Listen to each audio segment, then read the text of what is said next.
Hello and welcome back to Small Talk. I'm excited to bring you this week's episode as we chat with a women's soccer duo from Penn State Behrend. I'm your host, Katie Mucci. Each week on this show, we highlight the past and present of Division III, with both current and former student athletes joining to talk about their experiences, their favorite on-campus spots, the craziest road trip stories, and more. For this episode, we've got Penn State Behrend senior women's soccer player Molly Malachow and former player turned administrator Jill Yamma, who serves as the Senior Women Administrator and Sports Information Director. The two talk about their favorite postgame spot, how a team trip to California turned into winning prizes on The Price is Right, what they hope for the future of Division III, and more. Thanks for joining this week. Now it's time for some small talk.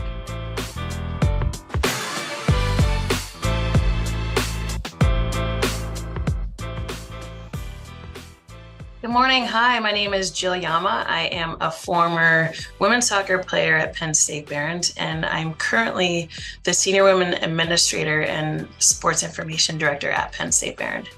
Hello, I am Molly Malachow, and I am a current senior women's soccer player at Penn State Behrend. We're going to start with this on campus. We're going to talk about maybe the best spots you hang out, your favorite local restaurants, things like that. So Molly, I'll start with you and see what the current is. And then Jill, let us know if maybe some of those are the same spots you all hung out at, you and your team when you were a student athlete. But yeah, Molly, what are kind of the spots to hang out, some restaurants you go to, talk about that.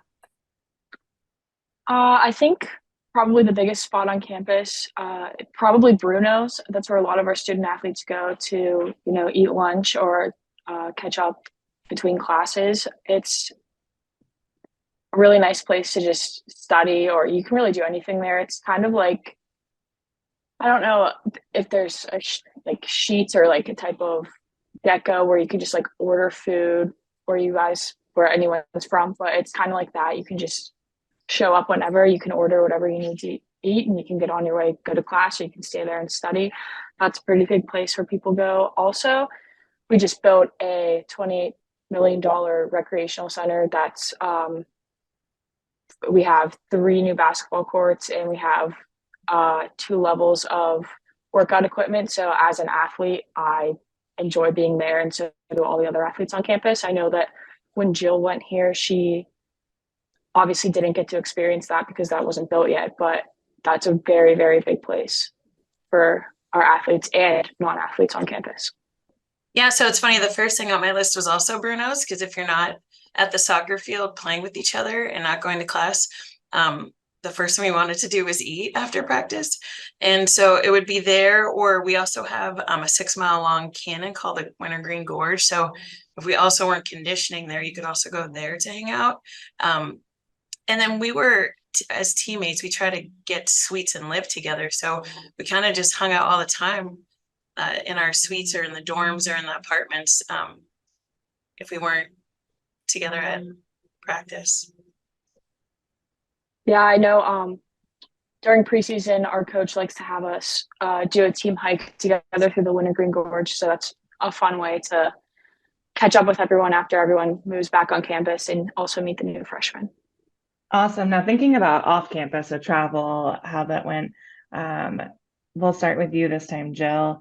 How did you all travel to stuff? You're probably a bit regional with the games the teams you're playing, but were you guys getting any plane rides out anywhere? How many people were sleeping in those hotel rooms? Talk about your travel experience. Yeah, sure. No, we were fortunate to take buses everywhere. I know with budgets right now, sometimes they're taking vans, like 2 vans, but we were by bus. And then I actually had asked the coach, because he's still here, but I was like, Coach, how many slept in a room? Because I don't think really we had many overnights. But he was like, no, there was 4 to a room. And I think now it's maybe 2, definitely by bus. So we were fortunate to do that, but no plane rides unless we were going to Europe, or I also went to California with the team when I was a grad assistant. So that's about it. Molly, what about you all? Yeah, definitely all bus rides. Like Jill said, we were fortunate enough to not have to fly anywhere. The only place I've ever flown with the team is to Europe. We went to Spain this past year. That was a really great experience. We have only had 2 to a room. We've never had 4 to a room. So we usually just pair up with someone and then stay with them the whole time. That's nice. The other 2 interviews we've already done are all 3 to a room or more. So you guys are Wow. living well over there at Penn State Behrend. Mhm. And then road trip. Do you guys get good road trip meals? Have those changed at all? Has it gone from fast food to healthier food? I know that was a theme in some other interviews of just more knowledge about nutrition, but how are the road trip meals? And Jill, I'll have you start again. Goodness. Thinking back, probably the healthiest would be like subs. I don't even know. Subway was a thing back then. Pizza, something. I know McDonald's for sure because I can remember waiting in line. Definitely not the healthiest. But so more just fast food. Nothing like Chipotle or like that these days. How about you, Molly? Yeah, definitely no McDonald's. I don't think our coach would love that. Lots of Chipotle, lots of subs. We love to go to Jimmy John's.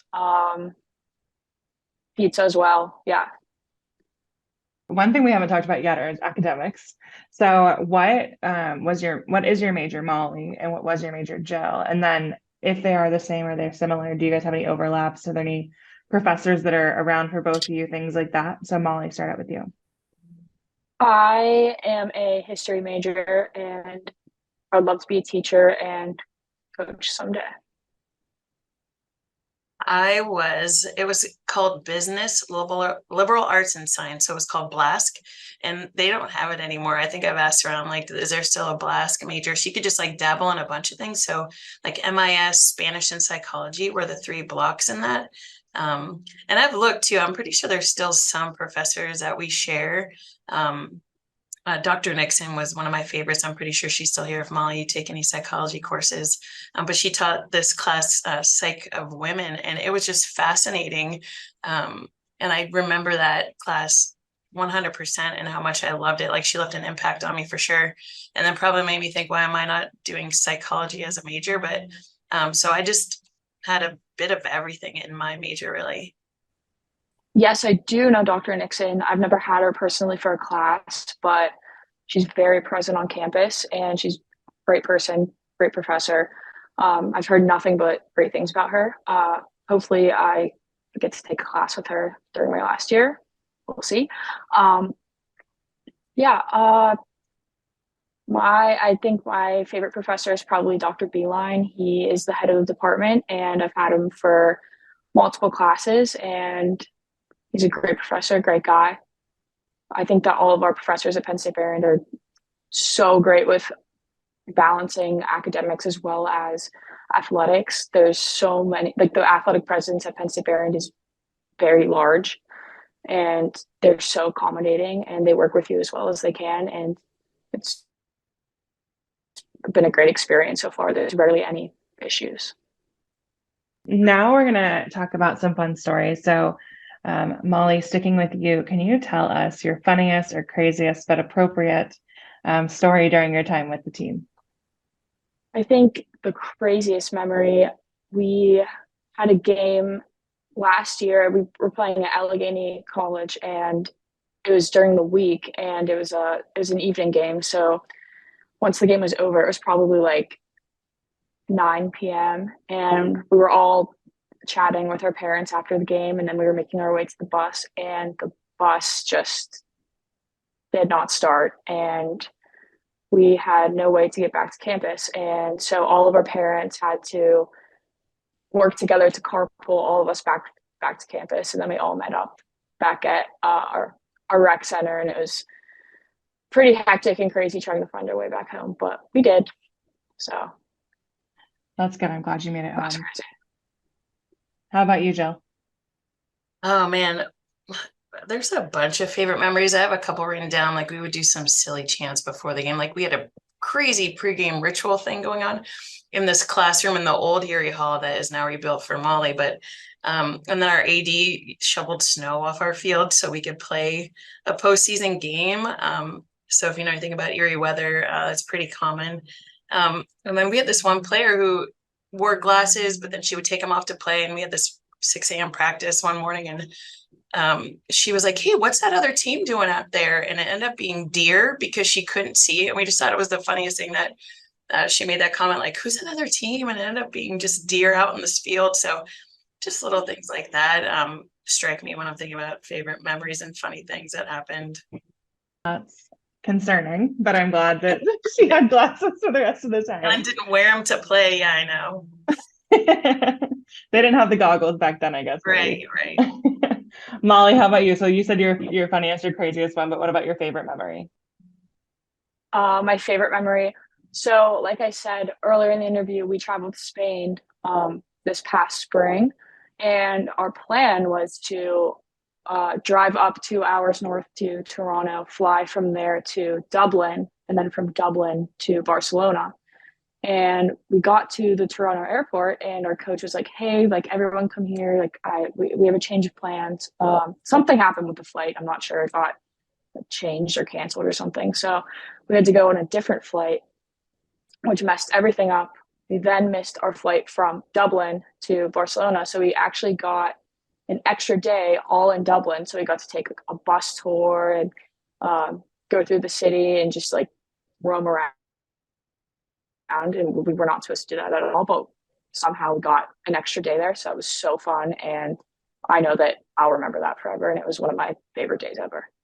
Awesome. And Jill, did you have any other memories you wanted to talk about? Well, there was this one when I was a grad student when we went to California. So I was fortunate to be able to go with the team, even though I was no longer on the team. And also my roommate from college was on the trip. And in California, we went on The Price is Right. And so actually my roommate got called down and was actually on the show. So that's like just a funny, I saw my t-shirt that I bought there. And we just talk about that every time, how she won parting gifts and she still has this candle stand that she got. So that was really fun. That's incredible. I am very jealous of you. The good old Bob Barker days, I'm sure. Right. It was. Awesome. So now we're gonna zoom out a little bit on this and just talk about Division III. You guys were both Division III student athletes. So first, let's talk about what it means to you to be or to have been a Division III student athlete and what that experience has meant to you. And I'll stick with you, Jill, for this one. Yeah, sure. I mean, when I think about Division III, I mean, it definitely changed my life. Right now, I have lifelong friends from this team.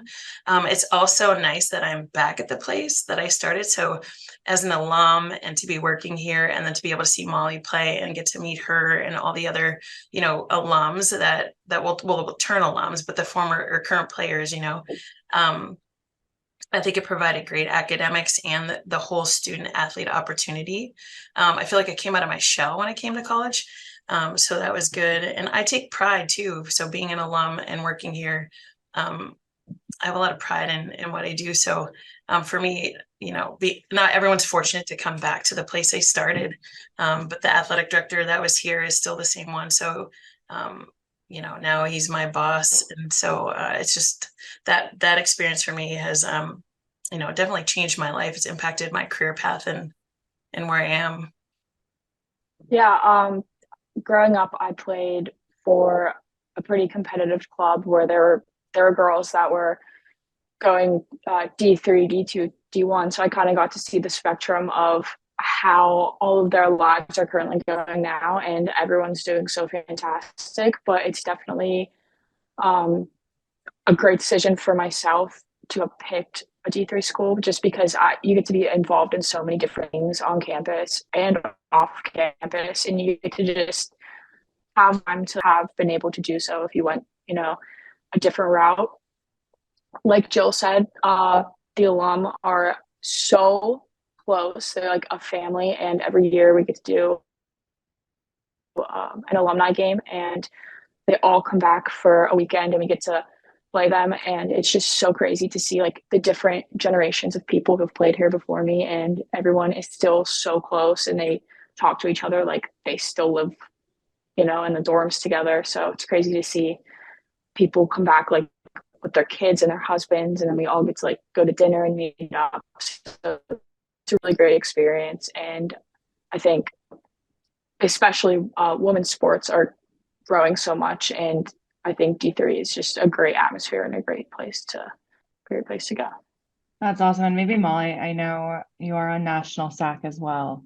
So maybe talk about that Yes. a little bit with your experience there, being able to be a member of national SAAC along with being a student athlete, and how that's happening and everything like that. Yeah. So this is my first year being on national SAAC. I've grown up playing the sport my entire life, so it's different to see the side of it from like an administrative side, and it's crazy to see how things work on the other side, because like seeing it from a different perspective, you never like it's very hard to recognize what all goes into sports and what all goes into Division III, and it's so much. And yeah, I'm so fortunate to be a member, and I'm so honored to be able to learn and meet new people. And it's a great opportunity to network with people and see how new legislation is brought up. And thankfully, this year we get a vote. So I'm excited to head to Phoenix in January and make some change. Yes, we will see you in Phoenix. So the last question I have for you two, and Molly, I'll stick with you since we were kind of talking about your behind the scenes look at Division III.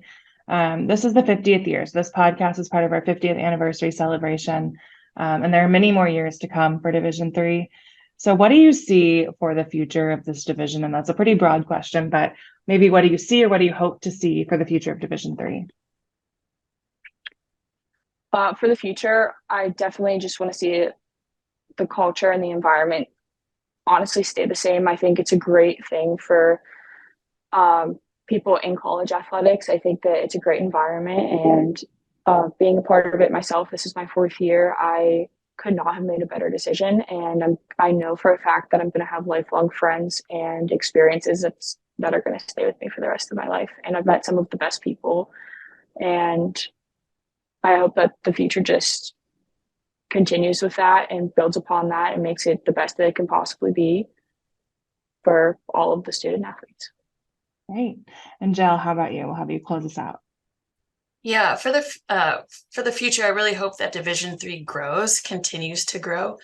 And I hope that they stay true to the identity of getting the dynamic student athlete experience. And I also want them to continue to emphasize educating academics and topics such as diversity and equity. I think the NCAA is doing a great amount of work in that area. So I would love to continue educating on diversity and equity, on just seeing Division III grow, because it's such a great division.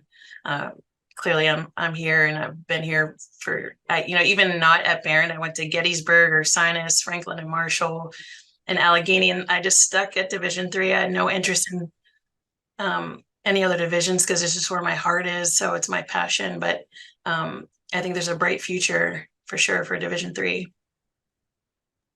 Great. We're glad to have kept you around all these years. Have you stick around us.